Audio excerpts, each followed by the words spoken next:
नमस्कार, मैं हूं नीलू। तो देखिए, नेतन्याहू अब अमेरिका दौरे पर है। जी हां, बुधवार को वो अमेरिका पहुंच रहे हैं। ये बड़ी खबर हम आपको बता रहे हैं। और नेतन्याहू इतने डरे हुए क्यों हैं? क्योंकि जिस तरह से बातचीत हुई है ओमान में, उसके बाद यही कहा जा रहा है कि अब बातचीत नेतन्याहू नहीं चाहते। वो चाहते हैं कि देखिए, अब बातचीत ना हो, अब हमला हो। और जिस तरह के स्थिति इस वक्त अमेरिका के सामने, वो बातचीत का रुख अख्तियार करना चाहता है। पहले दौर की जो बातचीत हुई वो बहुत ज़्यादा बेहतर नहीं रही। यानी कि देखिए, बातचीत हुई लेकिन किसी नतीजे पर नहीं पहुंचा गया। बताया जा रहा है दूसरे दौर की बातचीत होगी, लेकिन वो कब होगी, क्या होगी, क्या दूसरे दौर की बातचीत में भी कोई शांति वार्ता में कुछ ऐसी बात सामने आएगी जिससे लगेगा कि अब युद्ध नहीं होगा, स्थिति ठीक हो जाएगी। बात नेतन्याहू की कर रहे हैं। बुधवार को अमेरिका के अगर दौरे पर हैं तो आखिर क्या वजह रही कि इतनी जल्दी वो अमेरिका के दौरे पर जाना चाहते हैं, वहां पर ट्रंप से मुलाकात करना चाहते हैं, उनके सैन्य अधिकारियों के साथ मुलाकात करने चाहते हैं। देखिए, नेतन्याहू अब डर गए हैं ईरान से। नेतन्याहू को यह लग रहा है कि अगर इसी तरह से बातचीत और कूटनीति का रास्ता अख्तियार किया गया तो ईरान कभी भी इजराइल पर हमला कर सकता है। और इसका जिक्र उन्होंने किया है। उन्होंने साफ तौर से कहा है कि उनकी बैलिस्टिक मिसाइल हो या फिर उनकी सुपरसोनिक मिसाइल हो या जिस तरह से परमाणु कार्यक्रम वो चला रहे हैं, उससे कभी भी एक बड़ा हमला हो सकता है। उन्होंने सिर्फ इजराइल का ही जिक्र नहीं किया है। उन्होंने कहा है कि देखिए, जो हमला हो सकता है वो बॉस्टन पर भी हो सकता है, वॉशिंगटन डीसी पर भी हो सकता है, मियामी पर भी हो सकता है। इसकी आशंका नेतन्याहू ने जाहिर की है। इसलिए उनका कहना है कि अब और देर नहीं करना चाहिए और तुरंत ईरान पर हमला कर देना चाहिए। अगर बात की जाए ओमान में जिस तरह से बातचीत हुई, उसके बाद अब्बास अरागची को हमने देखा दोहा पहुंचे। दोहा में उन्होंने साफ तौर से कह दिया कि देखिए, जो यूरेनियम इनरिचमेंट है वो तो हम कम नहीं करेंगे। और साथ ही साथ उन्होंने ये भी कह दिया कि हमारे मिसाइल प्रोग्राम को भी हम नहीं बंद करेंगे, लंबी दूरी क्या, हम तो बंद ही नहीं करेंगे। और तीसरा, उनके जो प्रॉक्सीज हैं उनके साथ भी किसी तरह के रिश्ते हम नहीं तोड़ सकते हैं। उस बात की चर्चा हम करेंगे और विस्तार से बताएंगे अब्बास अरागची ने और क्या क्या कहा। लेकिन इसी बीच एक खबर यह भी आ रही है कि नेतन्याहू ने एक सैटेलाइट तस्वीर दिखाई है और उसी सैटेलाइट तस्वीर को लेकर वो अमेरिका जा रहे हैं, क्योंकि अब उनकी चिंता इसलिए बढ़ गई है कि पीछे हमने देखा था 12 दिन के युद्ध में किस तरह से ईरान के जो परमाणु संयंत्र है उन पर B-2 बॉम्बर से हमला किया गया था। कहा यह गया कि अब देखिए, ऐसा है कि उनके जितने भी परमाणु ठिकाने हैं ईरान के, उनको सबको खत्म कर दिया गया है और अब इस परमाणु कार्यक्रम को हमने बहुत पीछे धकेल दिया। इस तरह से इजराइल और अमेरिका का कहना था।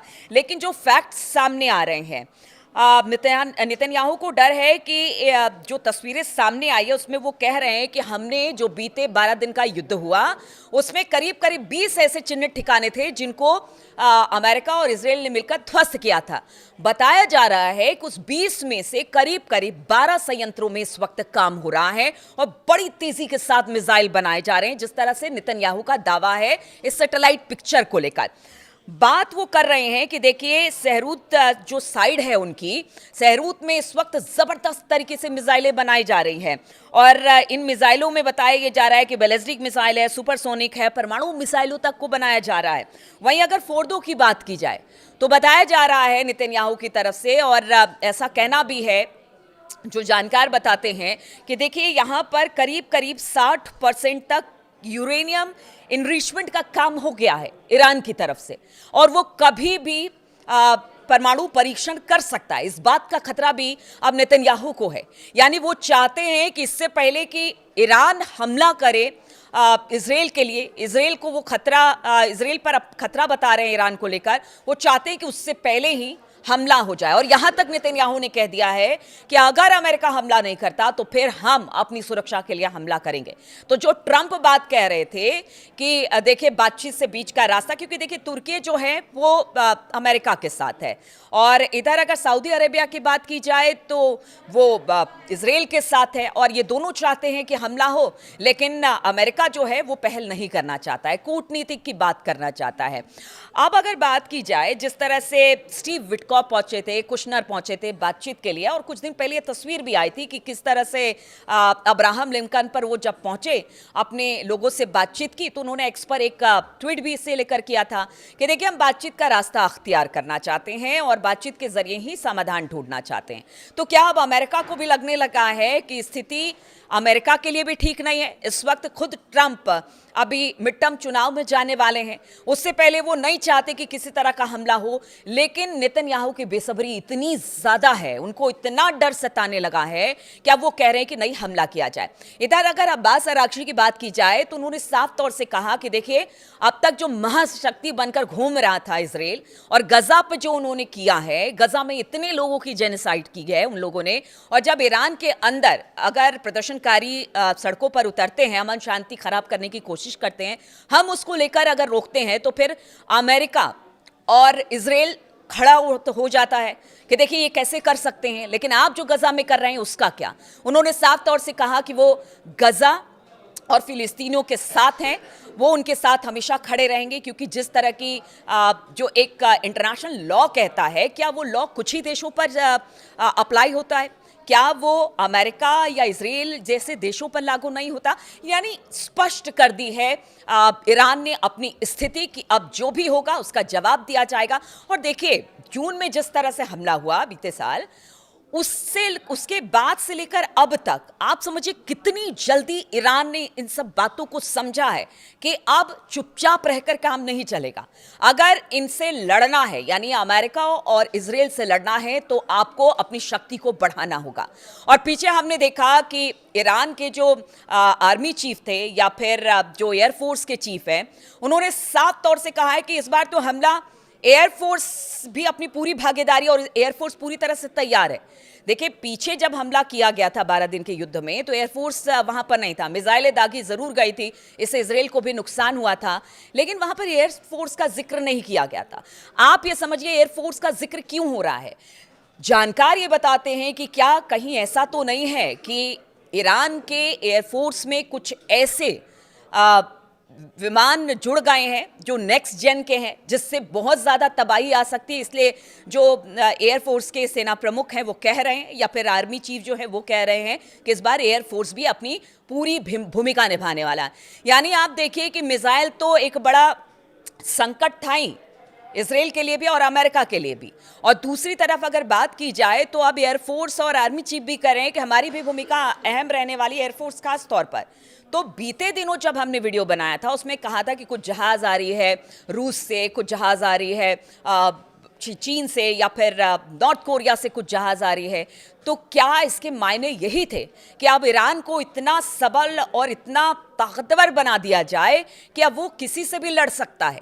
अब ये जो स्थिति इस वक्त बनी है, वर्ल्ड ऑर्डर में जो चेंजेस हो रहे हैं और रूस और चीन लगातार ईरान के पीछे खड़ा है, तो माना जा रहा है कि उसकी शक्ति में बढ़ोतरी हो रही है। और ये समय है, अब ईरान को भी समझ में आ रहा है कि देखिए इजराइल और अमेरिका बैकफुट पर है, और ये समय है जबकि ईरान इन बातों को भुना सकता है, अपनी ताकत को दिखा सकता है, और ये बता सकता है कि अब डरने वाले हम नहीं हैं। और वो तो यहां तक कह रहा है कि अपने देशों में भी, जो अरब देशों में भी दो गुटों में बटे हुए हैं जो देश, उनको भी एक तरह से बताने की कोशिश। अगर दोहा जाते हैं और वहां पर खास तौर पर अगर बात की जाए, सुन्नी बाहुल इलाका है और ईरान जो है शिया बाहुल इलाका है, वहां पर जाकर अगर सुन्नियों के हितों में बात करते हैं तो ये भी एक बड़ा संदेश देने की अब्बास अरागची कोशिश कर रहे हैं। यानी हर मोर्चे पर ईरान जो है बिल्कुल सधे हुए तरीके से अपनी प्रतिक्रिया दे रहा है, और एक डिप्लोमेसी जिस तरह से ईरान ने पीछे दिखाई है और अब भी वो दिखा रहा है, उससे तो ये कहा जा सकता है कि ईरान इस वक्त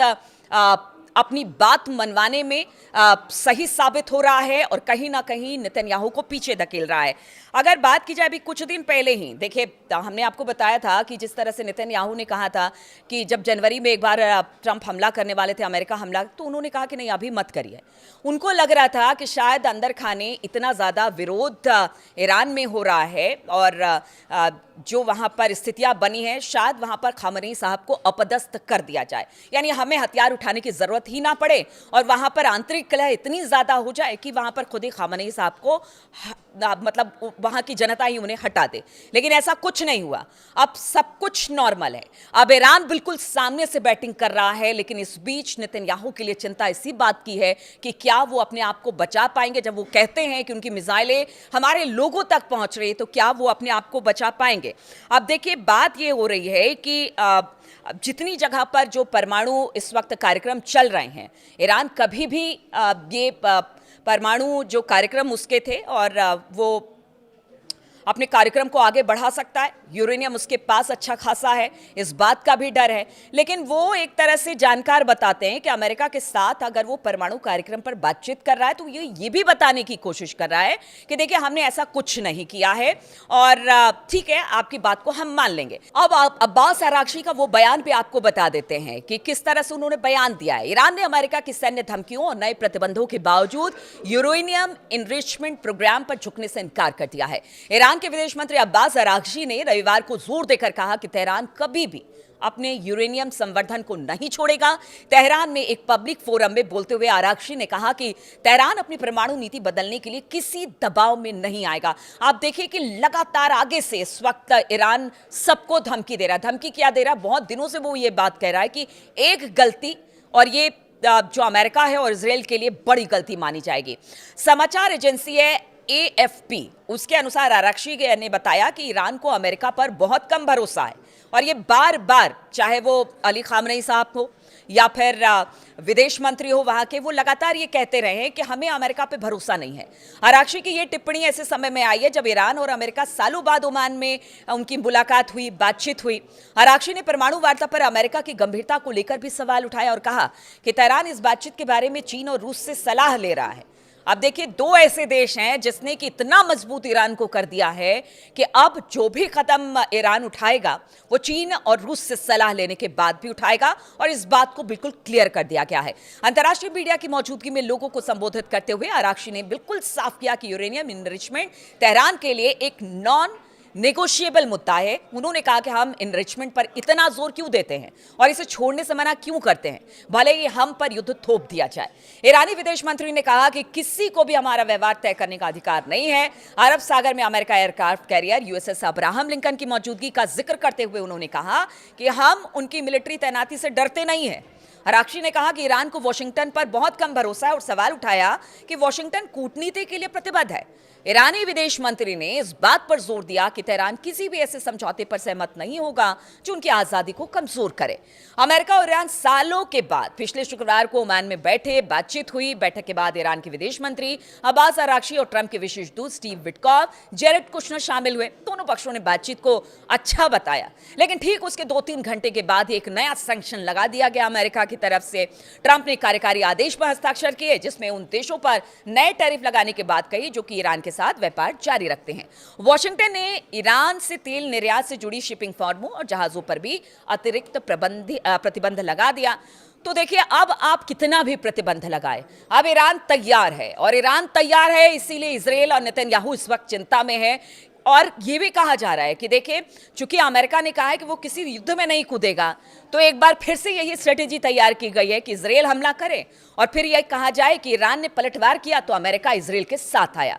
अब देखिए कि कहां पर ये बातें आगे जाती है। जो शांति वार्ता है दूसरे दौर में पहुंचती है तो पहुंचने के बाद किसी मुकाम तक जाती है कि नहीं जाती है, इस पर हमारी नजर रहेगी। लगातार बदलते परिप्रेक्ष्य में क्या कुछ होता है, इस पर लगातार हम आपको अपडेट देते रहेंगे।